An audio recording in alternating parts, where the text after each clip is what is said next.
As a solo artist, is it ever lonely? Oh, well, I have 50 different personalities and still I'm lonely, I guess. Um, I'm up there, I play alone at the shows because that's where the songs originally come from. Me at the piano, even though there are other arrangements that I put down, because they want that. They really want to get dressed up, have a different pair of shoes and that kind of thing. But when I play alone, I feel that there is an intimacy that needs to be created between me and the audience. So instead of them turning to the drummer, they have to turn to me, like me or hate me. And that's the only way I get to know them. The shows are really confrontational in the sense, because we talk about the unconscious, we talk about the subtext. So I have a conversation on stage that you won't have with everybody, and I wouldn't have with everybody if we weren't on stage. So it is vulnerable, and it does get embarrassing sometimes, but at the same time, these things have got to be said, or we're going to be all in a loony bin. Do you find yourself sometimes emotionally exhausted at the end of a performance? Not so much from the actual physical playing, but just from the fact that you're reaching deep into your emotions. You're giving it 100%. You have nobody else to lean on to get you over. You're almost like a stand-up comic in the sense that you're there by yourself. For many artists, they finish the set and they're exhilarated. Other artists finish the set and they're exhausted. No, I'm exhilarated. Most of the time. When the crowd has been, for whatever reason, closed, if they haven't been able to open up, it just makes it twice as hard for me. I mean, I am not out there to practice my chops. I am out there to have a conversation. And just because they're not talking, quote unquote, it's not a one-sided conversation. It's very much, they're mirrors. We're both that for each other. And I'm working off that. Each night, the songs have a different slant to them because of what's going on in that room. So if you don't like it that night, part of it's because you're part of it. So we have to work through this together. I mean, I know every note I play every night. I can tell you every single note that's played. And there are little nuances that are different each night, and I can tell you that. So what? That is not the common denominator. It's what's happening emotionally. This is not about how long did I hold the note extra tonight than last night. Who gives a shit? This is about, the songs are almost a key for us to get into the unconscious. That's all they are. So you're really, what you're hoping to do is have your audience examine their own. Yes, absolutely. Well, as I'm examining mine, I'm not there to judge them, just like I'm not there to be judged by them. We come to hang out and to get hopefully fiercely entertained, because it's funny. There are funny moments in tragedy. That's why it really works, is when you can giggle. But to have some honest moments is a rarity. We're not encouraged to really look at what we're feeling. When we're feeling violent, when we're feeling like cowards, when we're feeling really hurt, when we're feeling good, and yet everybody wants us to doubt that because, hey, we can't have you feeling too good about yourself now. You gotta wonder, when things are going good, how come you get all this negativity thrown at you? You have to question that. This is not an accident. Yet those people around you that are giving the negativity, they're not conscious about it. That is what I'm trying to say, what I am learning now. And I believe with every cell, most behavior is not conscious. And the ones that are conscious, they're very smart. But they're making a choice. Are you surprised by your commercial success? Yes, actually.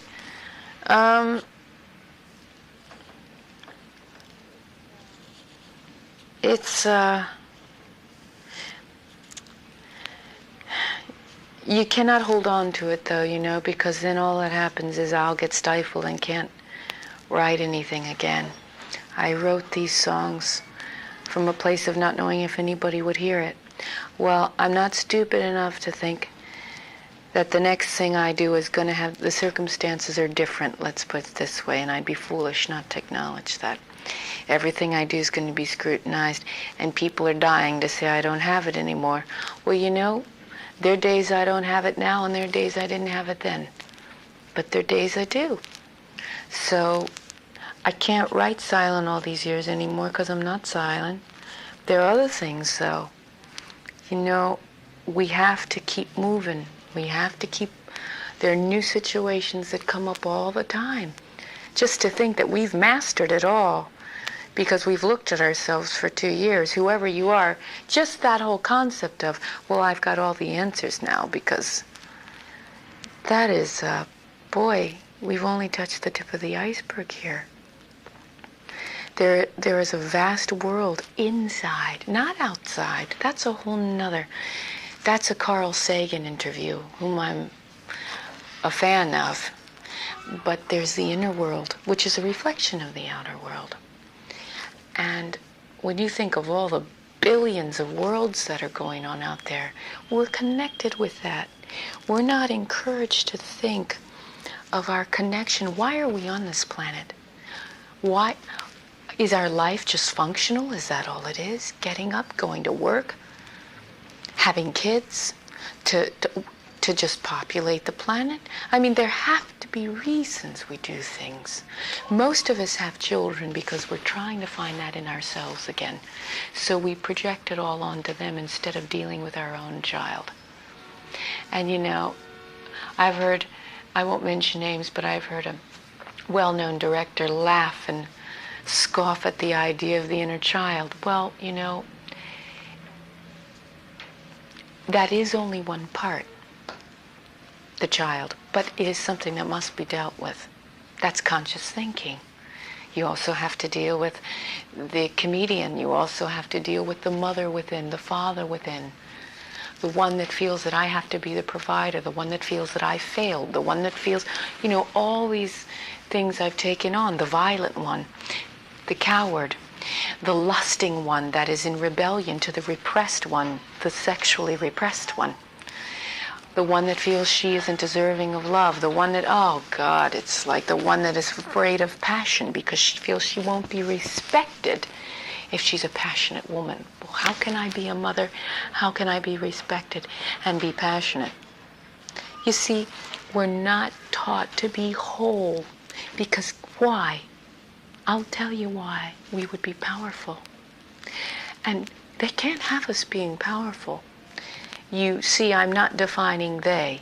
It's not important who they is. They're nameless and they're faceless. But it's a force. It's an energy force. And I believe this. So, do you kind of feel like you're a voice for the masses that are crying out for? Well, I'm one of many voices. I think that the rappers feel, you know, they're poets who I have great respect for. Many of the rappers are very prolific. And they feel they're speaking the truth as I feel I'm speaking the truth. It's the truth as I know it, and they're speaking the truth as they know it. There isn't conflict in truth. It's just truth. Let's put no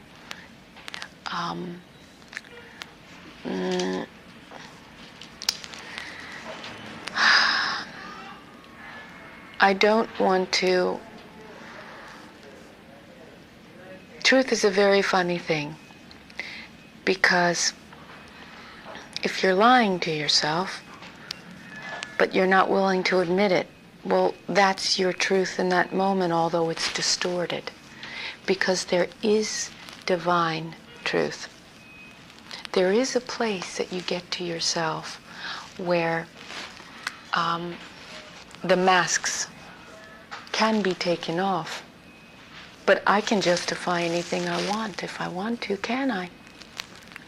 When am I going to get to the point where I don't need to justify, when I can say, this is how I feel? No excuses, no defenses. I don't care if you don't agree with me. That's a very hard one, because we all care that they don't agree, whoever they is. It hurts when you're sitting there and people are looking at you going, no, you don't have it. So it sounds like you're very wary of, I guess, of the musical press, or the musical No, critic. that's funny. That's coming. At least that's coming through to me. You're wary of the person, who's, whatever their motives are out to just waiting to see you stumble, or waiting to see you or any artist stumble. That's almost, it seems to be their. But that's not joy. necessarily the musical press. I mean,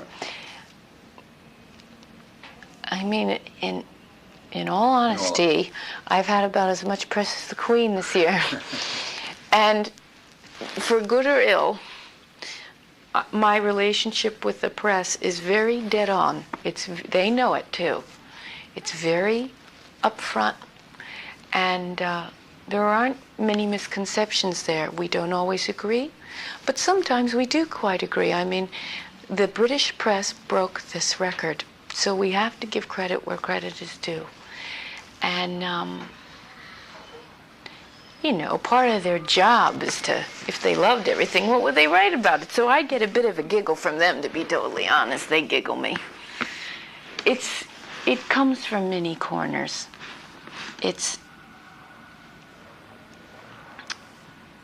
I'm going to tell you something. I was at a show in San Francisco. They were announcing who was coming to San Francisco. They were announcing. And they started announcing people. Are these sirens going to bother you? We're used to it. Yeah, we could. They were announcing all the artists that were coming. And then they announced this one. And there were boos in the audience. Now you have to ask, what audience was it? It was,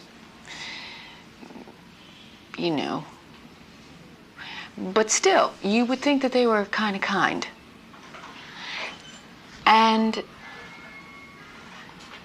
they booed him. And I sat there thinking, you couldn't pay to get in to his shows a few years ago. And I'll tell you who it was in a minute. And the fickleness that's happening in this moment, I thought to myself, everybody can go through this. I don't think that he's doing anything other than trying to write his songs, and I think he's trying to be truthful. And this was Bruce Springsteen. And I just say to you that you cannot put your faith in the outside. No matter, you think, God, that ice cream's always going to be there because I have the keys to the factory. And I'll always be able to go get ice cream there. Well, I think it's wise to have a few bucks in your pocket so that you can go down to the 7-Eleven and go buy it if you have to. Because you know what? If I have to, I will. And you just cannot rely on the outside. What I do rely on is the nature forces. I rely on energy when we talk about the outside. Things that don't need anything from you. Maybe that's my papa, my mother's father. He was Native American from the Cherokee Nation. And he taught me about going within. And he taught me about You go talk to a tree because you'll never get wrong advice. And so I go and I talk to the trees and I listen to them. And if you say to me, oh God, you're talking to trees, well, that just goes to show you're really off your head then, aren't you? Well, that's interesting, isn't it? But I've talked to many a tree that has given me much more wisdom than a human being. But see, we're not taught this. I think it's the biggest manipulation that we have been cut off from these sources because we find them ridiculous. What an incredible mind control. You must give credit to this kind of thought. You see, we stop ourselves because we find something ridiculous. Nobody's stopping us, you see.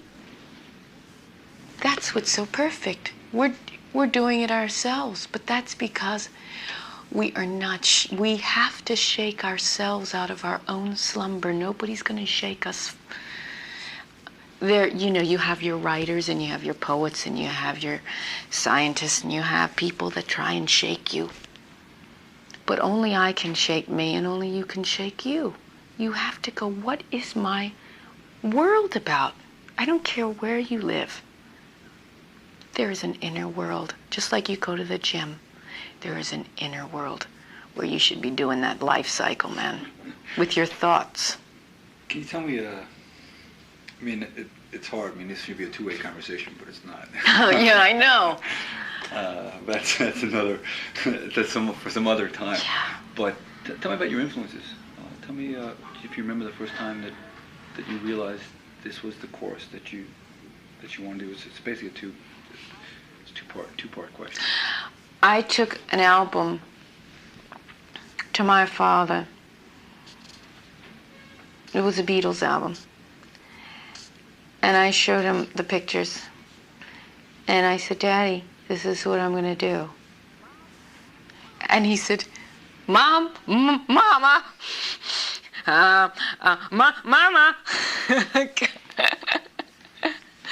And I was 5.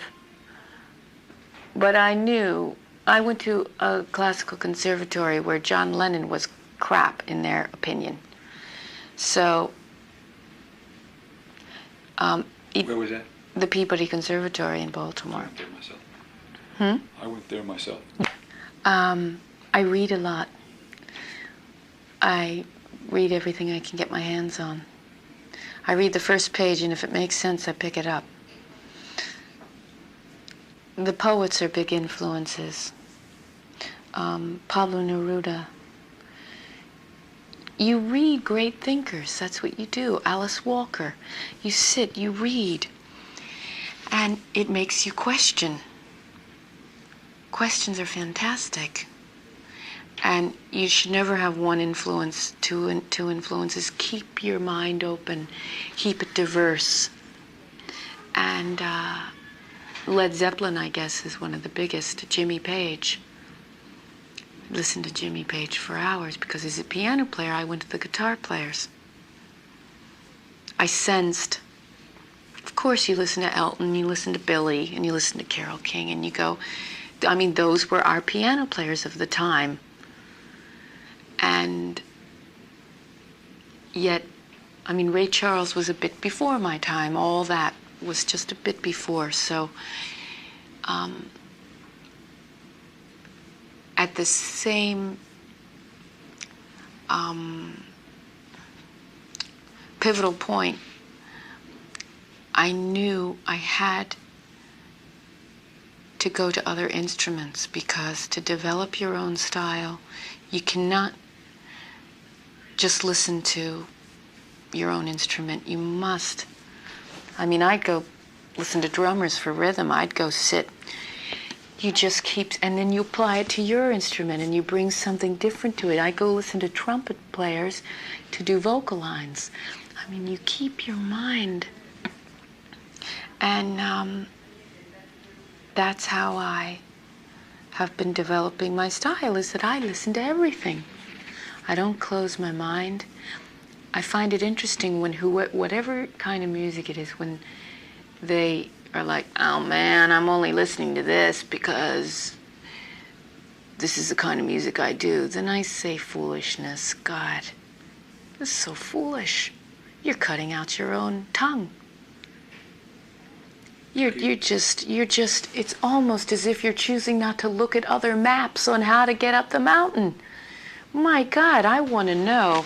You get me the maps, man. Are you constantly writing on the road? Well, when it comes, but... Tell me about the process for you. Well, you have to get zapped on the head. If you don't, it's excruciating because Is it lyrics first, music second? No, it is whatever comes. I mean, I have 5 notes that I'm playing around in my head for one tune. I've got 2 lines to another tune. I haven't even taken it to the piano yet. I did it at the luggage, where you claim your luggage. It came in Phoenix the other day. 2 lines that I love. What I do is if I don't love it, it's out the window. Goodbye, over with. It has to be on a level, and I'm ruthless about it. And then it doesn't matter how far I've gone, if it's not working, it's just, I put the red flashing lights on a section going, this is wrong. Because you can get used to something and then start justifying it. So I just nip it in the bud going, I have to come up with something else here. Are you a tormented artist? When you think about some of the great artists who would sit, write page after page, rip it up, I'm not saying that in a tormented, in a bad. Yeah, in a right. bad Well, is a woman that's ready to give birth tormented? We should ask them. I mean, it's Are you content? Do you like where you are at this point in your life? There are moments of the day when I am, if I get a really good coffee ice cream with the right hot fudge on it, then in that moment I'm content. Art as an artist.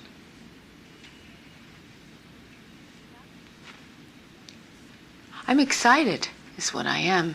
I am excited about the possibilities.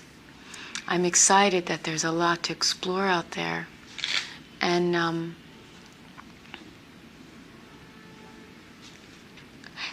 it's jumping from new cliffs all the time. And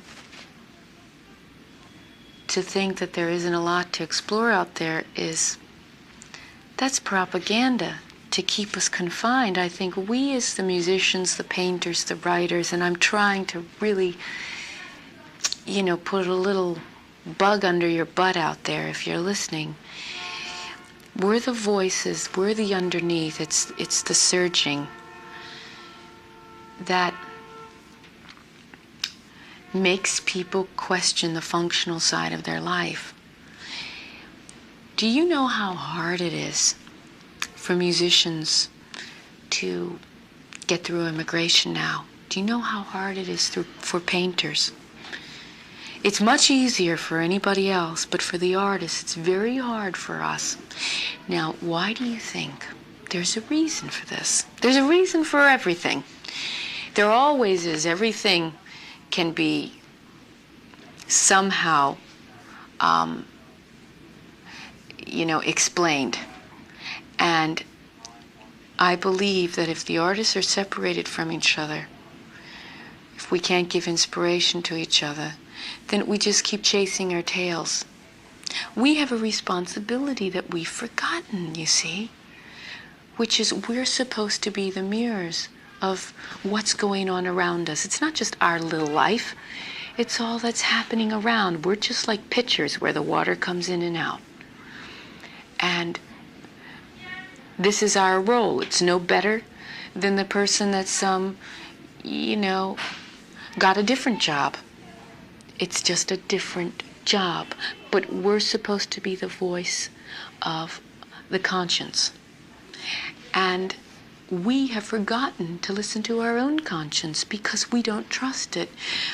we've been, as the artists in the commercialized world, whether it's the screenwriters for the movies, whether it's the musicians, whether it's the painters, whatever it is, that if it's not sellable, it's not happening. Well, isn't this funny? Who decides if it's sellable? Most people aren't even exposed to most music. You guys don't even know what's out there because it's not even shelved. You can't even find it. It doesn't get played. You're just not exposed to it if they don't want you to be. And it's a bit more involved than I'm describing. It is involved because there's so many layers to it. It's like an onion.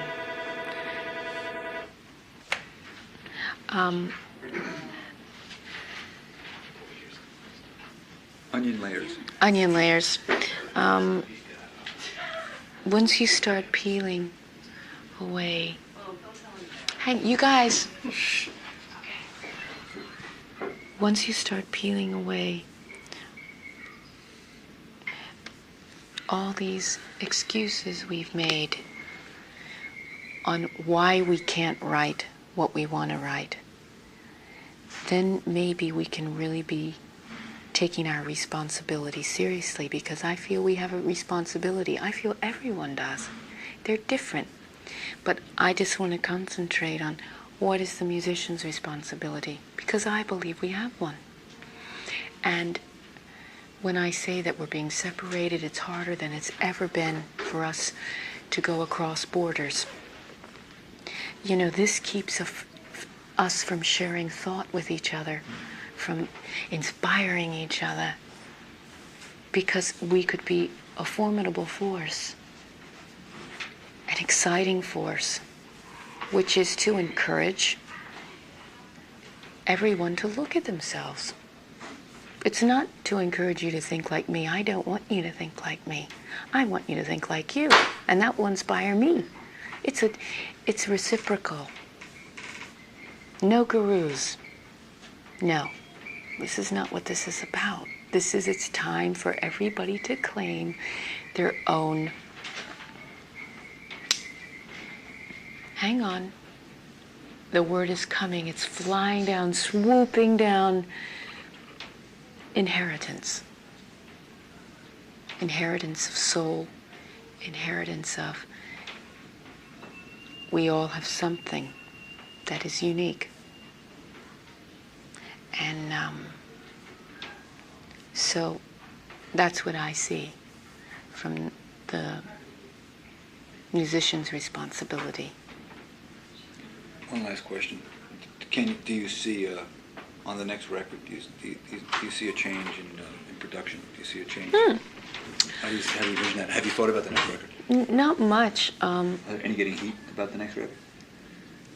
I'm always getting heat.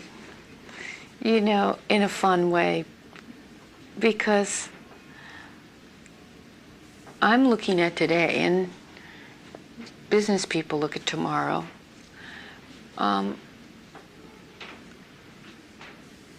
But if you've got the stew on the stove, it's only ready when it's ready. And of course it's going to be based around the piano again, but I want to experiment with the piano itself. I don't know what I'm going to talk about, but I have to trust that if I have something to say, it'll come, and if I don't, I'll just keep,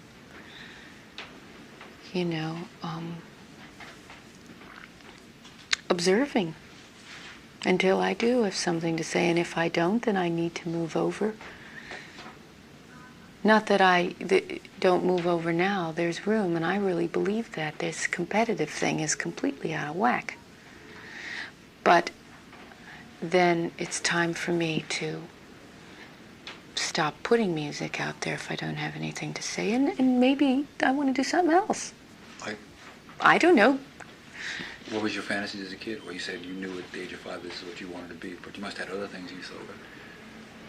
Well, I was pretty obsessed with music. It's all I did, but I was into dealing with things that you can't see. Energy forces. Maybe I wanted to be a physicist, but I don't have the brains. And we're the patients.